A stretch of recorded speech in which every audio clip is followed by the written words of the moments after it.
My channel. আজি আমি আলোচনা কৰিম ক্লাছ 2 পাঠ 10। প্ৰশ্ন আছে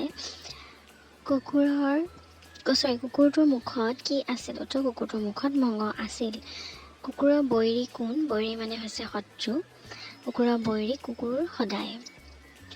আৰু ভিউ ভিউ কোনে কৰিছিলে? উত্তৰ ভিউ ভিউ কুকুৰে কৰিছিলে। তেতিয়া কি হ'ল? তেতিয়া কুকুৰৰ মুখৰ মঙহ পানীত পৰিল।